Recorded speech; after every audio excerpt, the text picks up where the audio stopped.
Hello students. तो welcome to IAS top thinkers.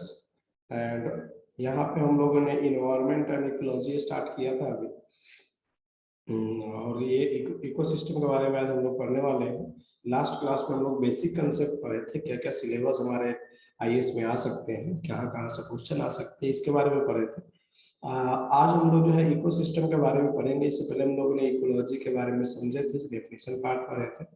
तो आज से जो है इम्पोर्टेंट चीजें आप समझ में आएगा आपको, और यहाँ से क्वेश्चन आना चालू होता है। कैसे क्वेश्चन आता है आईएएस में, इसके बारे में भी हम लोग डिस्कशन करेंगे। कौन सा क्वेश्चन आएगा, कब आएगा, क्या होने वाला है, सारी चीजों के बारे में हम लोग डिस्कशन करेंगे। इसके अंदर में कब आया था क्वेश्चंस, इसके बारे में भी डिस्कस करेंगे और पूरे डेप्थ में पढ़ेंगे इन्वायरमेंट एंड इकोलॉजी के बारे में। ठीक है ना। तो इससे पहले कि आप मेरे चैनल को सब्सक्राइब नहीं किए, प्लीज लाइक एंड सब्सक्राइब जरूर कीजिएगा। आपका सपोर्ट चाहिए मुझे, थैंक यू। अब हम लोग स्टार्ट कर लेते हैं। लेक्चर नंबर ये 2 है हमारा। तो यहाँ पे हम लोग इकोसिस्टम के बारे में पढ़ेंगे कि व्हाट इज द इकोसिस्टम्स।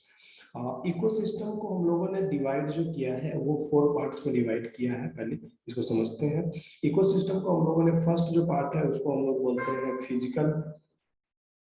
यहाँ पे लिख देते हैं हम लोग आपको फिजिकल स्पेस। फिजिकल स्पेस का मतलब क्या हुआ कि जैसे कि हमारा जो सिस्टम है, पूरे इन्वायरमेंट का सिस्टम जो है, उस इकोसिस्टम में फिजिकल स्टेट होगा। जैसे कि मान लीजिए एक्वाटिक एनिमल के लिए स्पेस अलग होगा, टेरेस्ट्रियल एनिमल्स या टेरेस्ट्रियल के लिए क्या होगा, अलग होगा स्पेस। तो इसके बारे में हम लोग बात करेंगे कि कौन कौन सा स्पेस है, क्या क्या चीजें हैं। और इसमें WWF का जो आया था, WWE नहीं, WWF क्या होता है, वर्ल्ड फॉरेस्ट वाले जो होते हैं वो एक रिपोर्ट देते हैं, तो उससे भी रिलेटेड क्वेश्चन आते हैं। तो उसके बारे में भी हम लोग बात करेंगे। ठीक है ना। इसके बाद में हम लोग बात करेंगे structure of the ecosystem. Ecosystem का स्ट्रक्चर कैसा होगा, कैसे इसको फंक्शनलिटीज काम करेगा। तो वो थर्ड नंबर पे हम लोग बात करेंगे फंक्शनल के बारे में भी, कैसे फंक्शनलिटी काम करते हैं। इसके बाद में हम लोग बढ़ेंगे होमियोस्टेटिक्स के बारे में बात करेंगे, और इसी यहीं पे हमारा इकोसिस्टम का हो जाएगा, कंप्लीट हो जाएगा। तो आज हम लोग जो है फिजिकल स्पेस के बारे में पढ़ेंगे। नेक्स्ट वीडियो में आपको स्ट्रक्चर ऑफ द इकोसिस्टम के बारे में पढ़ाएंगे और फंक्शन ऑफ द इकोसिस्टम के बारे में पढ़ाएंगे। तो यहाँ पे बने रहिए और मजे भी, लुत्फ भी उठाइए। तो फर्स्ट हमारा जो होगा वो स्टार्ट होगा यहाँ पे फिजिकल स्पेस के बारे में। यानी फिजिकल स्पेस का मतलब क्या होता है, physical if you are talking about the physical space, तो फिजिकल स्पेस का सिंपल सा मतलब होता है कि जो स्पेस ऑक्यूपाइड कर रहा है कोई भी चीजों के लिए। जैसे सपोज करो कि कोई भी स्टूडेंट्स जो एक कमरे में या एक हॉल में पढ़ाते हैं, तो वो फिजिकल स्पेस क्या हुआ है स्टूडेंट्स का, कि यहाँ पे इतने बच्चे का एक स्पेस है। उसी तरह से हमारे जो फिजिकल स्पेस को हम लोगों ने जो डिवाइड किया है उसको 2 पार्ट्स में डिवाइड किया है। फर्स्ट नेचुरल, एंड सेकेंड हम लोग जो फिजिकल स्पेस के बारे में डिवाइड किया है वो हमारे पास में आएगा आर्टिफिशियल। तो फर्स्ट हमारा क्या हो जाएगा नेचुरल, और सेकेंड क्या हो जाएगा हमारे पास में आर्टिफिशियल होगा। तो हम लोग अभी नेचुरल के बारे में बात करेंगे कि नेचर से जो हमारे चीजें जो फिजिकल स्पेस है उसके बारे में बात करेंगे। तो इसको भी हम लोगों ने 2 पार्ट्स में डिवाइड कर करके बात करेंगे। एक तो होगा टेरेस्ट्रियल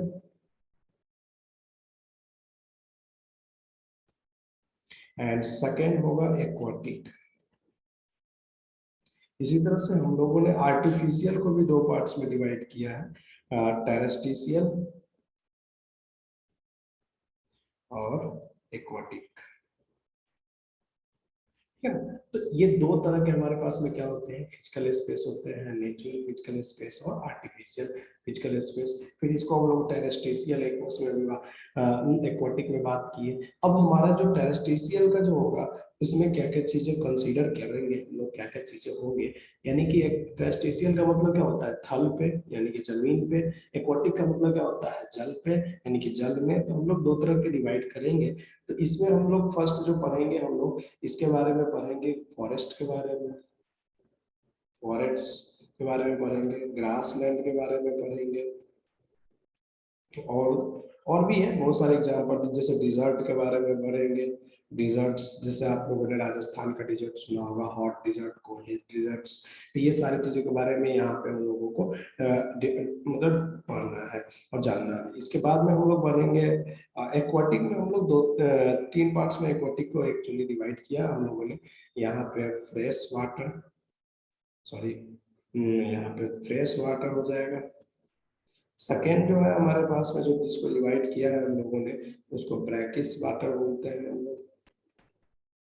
एंड थर्ड नंबर पे जो डिवाइड किया है उसको हम लोग बोलते हैं सॉल्ट वाटर। ठीक है ना। तो हम लोगों ने तीन तरह से हम लोगों ने इसको एक्वाटिक को तीन तरह से डिवाइड किया है। फ्रेश वाटर, अब फ्रेश वाटर मिलता कहाँ पे, अगर हम लोग अगर बात करूँ तो रिवर, रिवर और क्या बोल सकते हैं इसको हम लोग, रिवर के बाद में स्ट्रीम्स बोल सकते हैं या लैक्स भी बोल सकते हैं। लैक्स कुछ केसों में लैक्स ले लेते हैं तो वहां पर फ्रेश वाटर मिल जाएगा। सेकेंड हमारे पास में आता है ब्रैकिश वाटर। ब्रैकिश वाटर मतलब क्या, वो कुछ पार्ट्स तो फ्रेश है बट कुछ पार्ट्स क्या है उसका गंदा है, तो इसको हम लोग ब्रैकिश वाटर बोलते हैं। तो ब्रैकिश वाटर में हमारे पास में जो आएगा उसको हम लोग ले लेते हैं डेल्टा। डेल्टा पे होगा, डेल्टा के बारे में आप लोगों ने सुना होगा। स्टोरेसिस के बारे में बस आपने सुना होगा, स्टोराइज के बारे में भी। तो ये सारी चीजें क्या होते हैं हमारे पास में, ब्रैकिश वाटर के बारे में बात कर लेंगे, डेल्टा के बारे में बात कर लेंगे, लेंगस के बारे में बात कर सकते हैं, लेकिन अभी बस एग्जांपल के तौर पे समझाने की कोशिश कर रहा हूँ। सॉल्ट वाटर कहाँ पे मिलता है आपको भी पता है, ये कहाँ पे मिलता है, सी में मिलता है, ओशन में मिलता है। तो यहाँ पे हम लोग ओशन के बारे में बात करेंगे।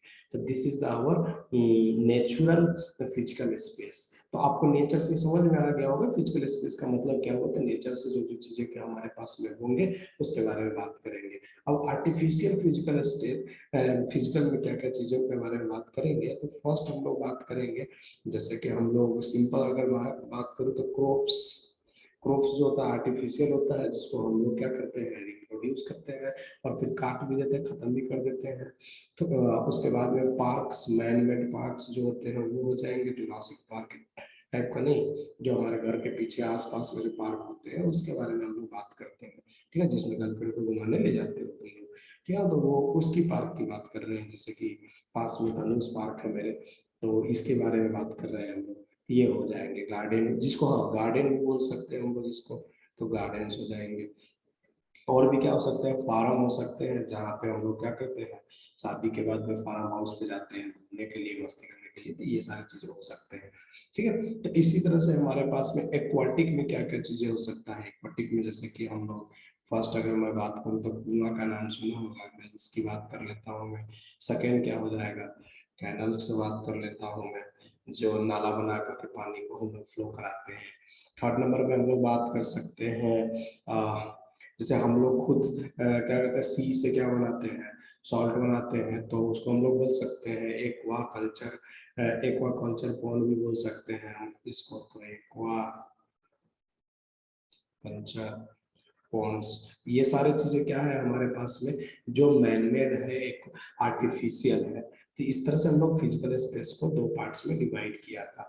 अब हम लोग क्या करेंगे कि इसके बारे में स्पेशलिस्टली पढ़ेंगे और किस तरह से क्वेश्चन आते हैं उसके बारे में भी हम लोग बात करेंगे यहाँ पे।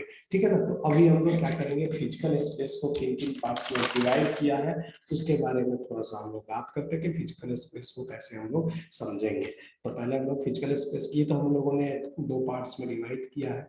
अब फिजिकल स्पेस को पढ़ने के लिए हमारे पास में आता है हैबिटेट आता है, नीच आता है और इकोटोन आता है। इन तीनों के बारे में हमें थोड़ा सा ब्रीफली समझने की कोशिश करना है। तो हैबिटेट तो सिंपल है। हैबिटेट का मतलब क्या होता है, देखो इसका मतलब सिंपल सा होता है कि living place of N organisms, मतलब कोई भी ऑर्गेनिज्म जहाँ पे रहता है, that is called the habitat. देखो ये बेसिक है, अभी हमें बेसिक पढ़ना पड़ेगा तभी जा करके हमें लिविंग स्पेस बोल सकते हैं या प्लेस बोल सकते हैं, स्पेस या place, place of and organism. तो लिविंग लिविंग स्पेस जो भी होगा उसके बारे में हम बात करेंगे, तो that is called the habitat. Second जो हमारे पास में जो थिंग्स आएगा दैट इज कॉल्ड द नीच। ये भी इम्पोर्टेंट है, क्यों, क्योंकि इससे पिछले साल भी क्वेश्चन आया था आईएएस में और इस साल के एग्जाम में आया हुआ है, तो इससे हम लोग बात करेंगे। इसका मेन क्या है, इसका फंक्शनल रोल जो है played by the an organism. Simple अगर मैं बात करूं तो इसका फंक्शनल रोल जो है, functional role played by an organisms। Functional role जो है प्लेट करता है कोई भी ऑर्गेनिजम्स नीच के बारे में बात करते हैं। जैसे अगर मैं एक एग्जांपल के तौर पे एक सिंपल सा एग्जांपल लूँ तो मैं ये बोल सकता हूँ कि जैसे कि आप कहीं पे लिव कर रहे हैं, कहीं पे रह रहे हैं, तो आपके लिए जो प्लेइंग रोल होगा वो क्या होगा, आपके घर से बाहर जाना, घर पे आना, वहीं पे आसपास में रहना, that is called the needs. एक फंक्शनल रोल जो प्ले कर रहा है कोई भी ऑर्गेनिज्म अपने आसपास अक्रॉस में, that is called the needs. तो इसका एक मतलब अगर मैं बात करूं सिंपल डेफिनेशन, तो डेफिनेशन भी बता सकते हैं हम लोग क्या, ecological nature refer to the functional space occupied by an organisms. ये हम बोल सकते हैं कि जो नीड्स जो होता है वो क्या होता है, ecological needs. Ecological nature refer to क्या कर सकते हैं हम लोग, फंक्शनल स्पेस के बारे में बता सकते हैं जो ऑक्यूपाइड करता है, कौन करता है, तो ऑर्गेनिजम्स करता है। ठीक है ना। अब इसके बारे में और भी बातें करेंगे हम लोग, तो इसके बारे में और भी बातें करने से पहले it is a micro habits बोल सकते हैं इसके बारे में ऑफ एंड द ऑर्गेनिजम्स। मतलब कोई भी ऑर्गेनिजम्स का एक हैबिट्स है जो उसी के आस इर्द गिर्द रहता है, तो डेट इज कॉल्ड द नीच। जैसे एक एग्जांपल के तौर पे अगर मैं इसको आपको समझाने की कोशिश करूं, देखो क्या है कि हमें लिखना भी पड़ता है इस पे, तो इसको समझाने की कोशिश करूं तो मैं सिंपल सा एक ट्री है, लेट सपोज कर लेते हैं ट्री है। ट्री के ऊपर में क्या है कि एक बर्ड्स है जो अपना घोंसला बनाता है और यहाँ पे बर्ड्स जो है रहता है। तो इसके लिए जो होगा नीच क्या होगा, इसके चारों तरफ लिविंग जो होंगे ये क्या होंगे, यही आपके लिए इसके लिए होंगे, तो ये इसके लिए क्या कहलाएगा, नीच कहलाएगा। तो सिंपल क्या हो गया, हमारे समझ में आ गया होगा नीच क्या होता है। अब थर्ड नंबर पे हम लोग बात करते हैं, तो थर्ड नंबर पे आता है हमारे पास में ecotone. This is the important, ये तीनों इम्पोर्टेंट है, तीनों से रिलेटेड एक क्वेश्चन आया हुआ है, तो हम उसके बारे में भी पढ़ेंगे। तो इकोटोन्स जो होता है, अगर इसकी बात करूं तो इकोटोन्स रेफर टू, लिख लेते हैं हम लोग यहाँ पे। तो डेफिनेशन तो ज्यादा जानने की जरूरत नहीं है, बस चीजों को समझो, सोचो समझो और फिर समझने की कोशिश करना। रेफर टू ट्रांजिशन या ट्रांजिशनल बोल सकते हैं, refer to transitional area between two types of ecosystem. मतलब क्या हुआ कि एक ट्रांजिशनल एरिया जहां पे टू टाइप्स के इकोसिस्टम को रेफर करता है। जैसे कि अगर मैं बात करूं, या तो एक्वाटिक हो सकता है या तो टेरेस्ट्रियल, दोनों के बीच का जो बाउंड्री पॉइंट होगा दैट इज कॉल्ड द इकोटोन्स। बात समझ में आया क्या, दैट इज कॉल्ड द इकोटोन्स। इसको हम लोग बोलते हैं मैंगोरीज भी बोलते हैं यहाँ पे, मैंगोरेज भी बोल सकते हो, जैसे कि हम लोगों ने फूड थेल्स भी बोल सकते हैं इसको। जैसे कि एग्जांपल के तौर पे इसको समझाने की कोशिश करूंगा मैं इकोटोन्स का, ये बहुत ही इंपॉर्टेंट है और इससे क्वेश्चन आया हुआ है। तो इकोटोन्स रेफर टू, ऐसे क्वेश्चन पूछ देता है, नीच रेफर टू, तो हमें याद होना चाहिए ये जो हम लोगों ने क्या क्या चीजें पढ़ा है यहाँ पे। तो इकोटोन्स को समझने से पहले हम लोग क्या करेंगे कि एक समझते हैं, जैसे कि सपोज करो कि ये लैंड एरिया है, और जैसे लैंड थोड़ा सा पास खत्म हुआ तो इसके जस्ट पास में क्या हो गया, ये हमारे पास में एक्वाटिक एरिया हो गया, ये टेरेस्ट्रियल एरिया हो गया। यहाँ पे जो ट्री होगा, यहाँ पे जो कुछ लिविंग ऑर्गेनिजम्स होंगे, तो यहाँ पे जो ट्रीज होंगे तो इसको क्या बोलोगे हम लोग, मैंगो, MAN, मैंगरो रीज, मैंग्रोरीज बोलते हैं। इसका थोड़ा सा उच्चारण सही कर लेना तुम लोग भी, मैंग्रोरीज बोलते हैं। तो ये क्या होता है कि पूछा गया क्वेश्चन है, ये मैंग्रोरीज जो होता है इसको क्या बोलते हैं, तो इसको हम लोग इकोटोन्स में लेते हैं। क्यों, क्योंकि ये टेरेस्ट्रियल एरिया और किसका, एक्वाटिक एरिया। देखो यहाँ पे हमारे पास में एक्वाटिक एरिया है और इसको टेरेस्ट्रियल एरिया बोल सकते हैं यहाँ पे हम लोग। तो इस दोनों एरिया को जस्ट डिवाइड करने वाला है, तो इसको हम लोग बोल सकते हैं टेरेस्ट्रियल एरिया। या तो हम लोग यहाँ पे फूड हिल भी बोल सकते हैं।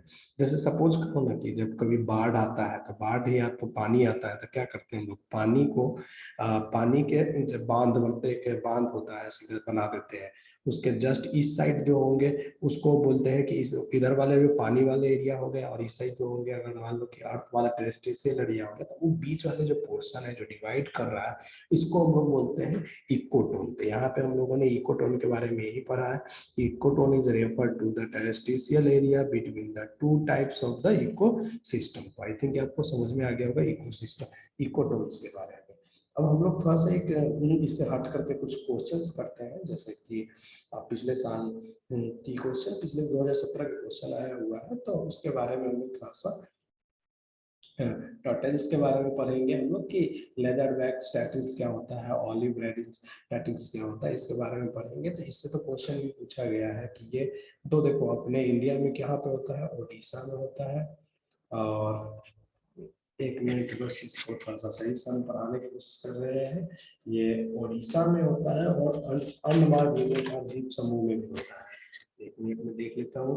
हाँ, तो ये उड़ीसा में भी होता है, ऐसे यहाँ पे उड़ीसा में भी होता है और ये अंडमान में भी होता है। तो ये क्वेश्चन पूछा गया था कि क्या इंडिया में, ऐसे क्वेश्चन पूछा गया था कि इंडिया में ऑलिव राइडली जो टर्टल्स है ये कहाँ पे है। ये भी हमारा क्या होता है, फिजिकल स्पेस के ही रिलेटेड आता है। और ये आया हुआ था न्यूज में कि ये बहुत सारे टर्टल्स हो चुके हैं हमारे पास में। तो इसके कारण क्या हुआ था कि इसके बारे में डिस्कस किए थे कि ये क्या है, तो इसका न्यूज आया था अपने पास में, तो इसलिए मैंने इसको अपना यहाँ पे कवर अप किया है।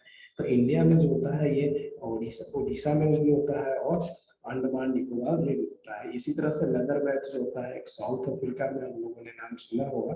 साउथ अफ्रीका में तो होता है, लेकिन क्या अगला क्वेश्चन ये भी आ सकता है कि क्या ये इंडिया में भी होता है। यस, इंडिया में भी होता है। वो कहाँ पे होता है, अंडमान में होता है। ये दोनों टर्टल से टर्टल से मतलब रिलेटेड, जो भी है टर्टल से रिलेटेड, उसके बारे में हम लोगों ने यहाँ पे कवर अप किया है। थोड़ा सा उच्चारण के लिए, प्रोनाउंसिएशन के लिए very very sorry, but continue करते रहिए, धीरे धीरे धीरे धीरे आपको भी मजा आने लगेगा। तो आज के लिए हम लोगों ने इतना ही किया है। एक क्वेश्चन किया है जिसमें पे देखते हैं कितने बच्चे कर लेते हैं। Which of the following is the natural ecosystem. अब इस क्वेश्चन को करने से पहले तुम्हें क्या करना है कि पॉज कर लेना इस क्वेश्चन को देख करके, उसके बाद इसका सॉल्यूशन बताना। तो जल्दी से बता दो कि कौन होगा इसमें से। 1 to 4 में क्या लिख सकते हैं, ऑल लिख देते हैं। बताइए कौन सा हो सकता है, फार्म लैंड हो सकता है क्या, नेचुरल इकोसिस्टम। नेचुरल इकोसिस्टम का मतलब नेचर से। तो देखो फार्म लैंड तो हो नहीं सकता है, रिजर्वायर तो हो ही नहीं सकता, क्योंकि स्टोरेज ऑफ द मटेरियल से मतलब लिक्विड से चाहे होंगे। इसका मतलब क्या होगा, option number be the grass land is the exact answer होगा इसका। तो आज के लिए इतना ही। हम लोग फिजिकल स्पेस के बारे में पढ़े थे। कल हम लोग क्या करेंगे, स्ट्रक्चरल फंक्शन के बारे में पढ़ लेंगे। इसी तरह से धीरे धीरे हम लोग क्या करेंगे कि इसको कंप्लीट करेंगे। अगर आपने अभी नए हैं तो प्लीज फिर से बोलूंगा, लाइक एंड सब्सक्राइब जरूर कीजिएगा, और मेरे प्रोनाउंसिएशन पे आप ध्यान नहीं दीजिएगा, आप यहाँ पे लिखा हुआ चीजों पे ध्यान दीजिएगा, क्योंकि आईएएस निकालना है। मेरे प्रोनाउंसिएशन से आईएएस या इसमें कोई फर्क नहीं पड़ता है। ठीक है, और प्लीज लाइक एंड सब्सक्राइब जरूर कीजिएगा। Thank you very much.